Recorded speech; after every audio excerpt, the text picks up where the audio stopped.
Hello, everybody. It's Reagan Archibald here, and welcome to the Health Accelerator challenges and curriculum and community, whatever you want to use on the HACK acronym, but it's Health Accelerator. And then the C is all those things that we're trying to do to create novelty and to create some type of challenge so that your brain knows exactly what it needs to be focused on in order to help you move towards greater levels of health and freedom and movement. And today we're going to be talking about some interesting things and a concept called essentialism. We've spoken about this in the past, but in several conversations I've had with each one of you, I think it warrants us revisiting it because it's a book written by Greg McKeown, and it gives us the ability to sort out the things in our life that aren't necessary so that we can move towards the things that we really want in life and the things that we enjoy and the things that bring us greater meaning and purpose, have a greater impact on the people that we love. And so that's what we're going to be chatting about today. But before we start, I want to see how everyone did with their challenge last week. Cade was on, and he gave you guys the initiative to figure out something that fascinates you and learn about it and just really dive in. And so I did complete the challenge. I've been learning a deep dive into AI. And I know some of you may be rolling your eyes like, oh, AI, but it's actually, if you use Google, you're using a version of AI, and it's actually a more boring version. But I've been exploring ChatGPT.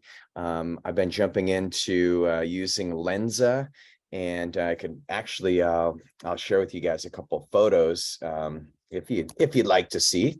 And I'm right now this is being recorded in Florida, so I'll miss you guys tonight, but wanted to have this for you. I've actually been at a conference, and one of the speakers, Mike Koenigs, is also a speaker that was at the retreat that we hosted last week, and he taught on AI and all the cool things. So here's an image of me as a Viking. So, and this is a computer generated image that literally I plugged in maybe a dozen selfies, and what came out of it were these really, pretty accurate renditions of me by AI. And I'll share another one with you because I think it's actually really fun, because if you would have said, okay, well, let me go to 99 Designs or Fiverr or some other company to have these done, it would have taken a lot of time. It would have been very expensive. I think this cost me $3 when all was said and done. So we've used this image now. We're hosting a Go Wellness event in just a couple of weeks. And so Annie, our graphic designer, I just sent her a bunch of these photos, and I said, oh, cool, because we're going to be talking about AI, and that's the new thing I'm learning. But I learned that I actually really love creating things. But what I don't know how to do is all the technology behind it. But if you give it the right prompts, then AI can actually really help you sort out what you're looking for much better than Google can or any other search. And it's only getting better. So here's me as a rock star. So yeah, it's kind of fun to see these things. But that's was my learning last week. And I also learned that I really love hosting these mastermind retreats. We brought in some collaborative partners, Mike Koenigs. Many of you have heard the podcast that I did with him and the interview, and he's just done phenomenal in his program, and I've loved working with him. And then we had Christina Wise, who I've also done an interview with and helped her with some of her health conditions, and we just met some amazing people that she brought out to the retreat. And so just want to express my appreciation to the East West team, because man, it's not easy hosting those events and having everyone feel like they're a VIP, but they did exceptional. And then if you have not checked out our new office, check that out, because we're really enjoying it. It turned out just better than I could have ever imagined.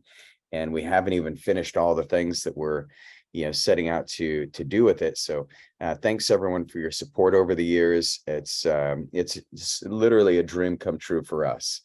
And so essentialism, and And, I want to hear what you learned. And so, plug it into the chat box or just email me, Reagan at AccuEast West, and tell me what you're fascinated with right now, because those are the things that I'm interested in. We have a lot of the same interests. And so especially if you're starting to use AI, I've been using it for research. And I look at it as my research assistant now. I look at it as my my graphic artist assistant, and then I can help speed up what Annie's doing. And I also look at it as an assistant to help me craft ideas so that I can put it into blogs. And I've been posting on LinkedIn, so I'd love some interaction there. It's kind of fun. So let's talk about essentialism. And Tim Ferriss is who I heard this phrase from. But if you can make one decision that gets rid of 1,000 decisions, everything in life gets easier. And so many of us, we walk around with what's called decision-making fatigue, where we don't know if we should, go in a certain path, or we don't know what decision to make. And so we end up making all these little decisions all day long, but it's never pointing us in the right direction. And there's a teacher that I had named Lonnie Jarrett. He wrote a book called Nourishing Destiny. And in the book, and I read his book. I had a teacher named Giovanni who taught his work at my Chinese medical training. And in the book, he describes the difference between decision making that comes from the liver versus decision making that comes from the gallbladder. And you guys are probably like, what? Your liver makes decisions, your gallbladder makes decisions? Well, I can tell you, your gallbladder will make a lot of decisions for me if the bile ducts are closed. You're going to feel the pain and you're going to feel nauseated, and it's not fun. But the thing that it does is in the expression of the organs themselves, the liver is actually what points you in the direction that moves you towards your vision and your destiny in life and a deeper purpose.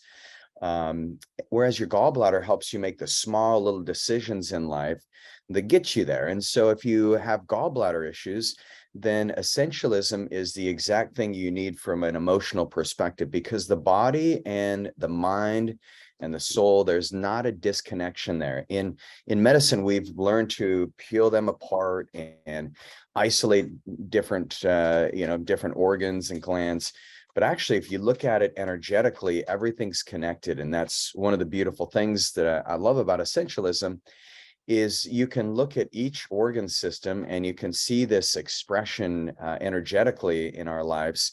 And that energetic expression, if you start to look at your behavior and even personality traits, you can also start to identify where deficiencies are. And that's not what this podcast is about. It's more about the essentialism, but right now we'll focus on what's called the wood element in your body, or is liver and gallbladder. So I think of doing a detoxification as a way of removing the interferences so you can make the best possible decision in your life. And so let's do a quick exercise. And how many of you look back on your life and you think of a really good decision that you made?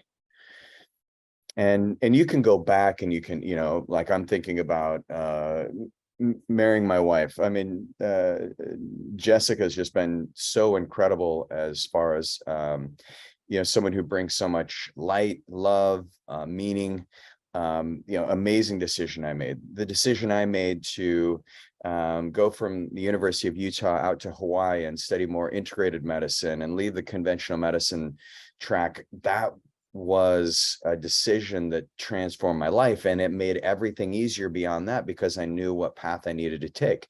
The decision to bring on certain people, the decision to capture have different mentors along the way, like Dr. Maekawa, Dan Sullivan, so many different people. But what are the decisions that you made that changed the trajectory of your life? And even the decision to have relationships with you, each one of you has and wanting a deep connection with the people that we serve, that's a decision that I make, and I love it. It's changed everything. And you can feel it when you come into East West Health. You'll feel the culture, you'll feel the love from everybody on the team.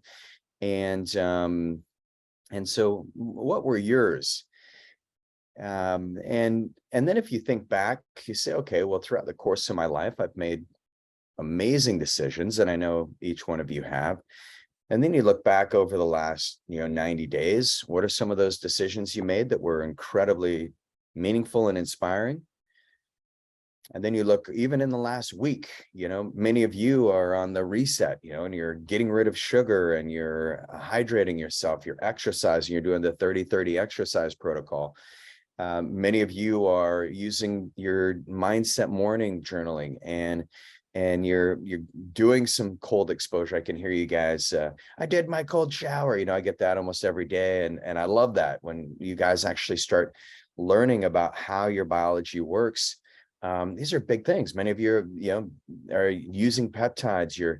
You're exploring new avenues in biology with regenerative medicine. We had a group of about 20 people and last week, and all of those people made the decision to invest in their health and their longevity and make that a priority. And so they've got their joints regenerated, their brain, their body, and they're feeling amazing. And so what's a decision you've made in the last week that eliminated other decisions? And so that's what this is about. And I can tell you, I don't know if you've ever been in a stage where there's so many decisions that you're making on a day-to-day basis, but I can tell you a quick story. Is I had a patient come up to me, over the weekend here, and he said, you know what?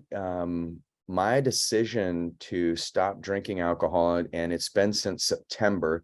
He and I looked at his labs and we said, man, your liver markers are elevated, your ferritin's high, probably a good idea to stop alcohol entirely, like none. And he said it was a challenging decision, but as he stepped back and he reflected on this, and he said, you know what, it's now that it's 4 months in, and he said, it's crazy because so many people have naturally came up to me and they said, I decided to stop drinking, and just randomly. And he says it's not only is it he's got more energy, he feels more mental clarity, but that decision has actually helped propel him where he's now starting to lose the weight that he wanted to lose, and he's got the energy that he wanted, but it's influencing other people around him. And so that one little decision that he made changed everything. So, essentialism, if you think about what it is, it's not about getting more things done. And we live in a society where that's valued. It's like productivity is essential. And, I don't care if you're retired or if you're a CEO of a company or an entrepreneur, maybe you do accounting. It's, we're all taught that the more boxes we can check off, the better we feel. And that's our sense of accomplishment. But what essentialism really is about doing is getting the right things done. And it's kind of like, if you are trying to climb to, the top of a mountain, there's nothing worse. And I've actually done this where you think you're on the right trail and you get to the top of a mountain, you're like, oh man, I'm actually in the wrong place. And now I've got to go back down and make it up another mountain to get back to where I need to go. And actually I did this in Tucson, Arizona, and I pulled a genius move, and I ended up it was before the days of a phone that could give us maps, but I had a physical map, and I thought I was, I thought I needed to take a right turn at the fork, and I took the right turn. But when I got to the mountain range, I looked down and I was, even farther away from camp. And so it ended up getting lost. And it took me, this is about 15 miles later when I made it back to the camp. But it was one of the most terrifying experiences of my life because I didn't have water. It was out in the desert, and I had water for like the first 5 miles. I was planning on going on a 5-mile run, and didn't bring a shirt, had, running shorts on, and was so grateful when I made it back. But it was that wrong decision to not pay enough attention to the map because I'm, in the flow state and running. But I think in life, it doesn't always need to be that dramatic, but if we can just really start scrutinizing the things that we're doing and do the right things at the right time, everything gets better. And that's what essentialism is about. Essentialism is not one more thing. It's a whole new way of doing everything. And that is, one of the things that I've started doing in my life in the last, probably 5 years is I want to be optimizing pathways in my health. And that's where, like this morning, using 5-amino-1-MQ, it's one of my favorite peptides because it activates proprioception in the body.